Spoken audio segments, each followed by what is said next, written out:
Bwana Kakwale OG, mbona upo hali hiyo? Hali hii ni kutokana kama msemaji wa Simba kutokana na mechi iliyokuwa imechezwa na Berkane.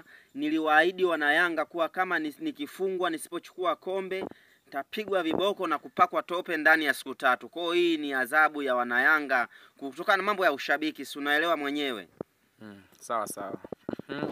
Unawaambiaje wana Simba baada ya kukosa kombe? Mimi nawaambia wana Simba kama msemaji wa mwana Simba kwamba hili jambo lililotokea ni la kawaida na ni hali ya kawaida, kwamba tuendelee kupambana, kwa sababu unajua kitu kimoja, ukisema unacheza na Mwarabu ni sawasawa umepewa kisu ukamtafute simba hifadhi, ukamtafute simba msituni.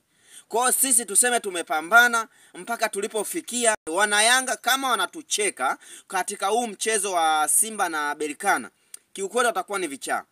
Kiukweli wana Yanga watakuwa ni vichaa kwa sababu Simba amepambana. Sawa sawa. Unalionaje mechi yako ya kesho kutwa wewe dhidi ya Singida Big Stars? Yani hao ni wachumba. Yani hilo kiukweli hao ni wachumba, na tena ninaahidi hivi kuwa kama Singida wakatufunga Simba, sisi tuseme hivi kwamba kwamba wanipige mwaka mzima na wanifanyie kitendo kama hiki walichonifanyia wana Yanga, wanifanyie mwaka mzima au mwezi mzima. Wafanye hivyo. Tutakuja tuojeane hapa kesho kutwa baada ya kuisha mchezo. Safi kabisa. Tena yani hao ni wachumba. Kwa kifupi Singida ni wachumba. Hawana nafasi yoyote, na kipindi tu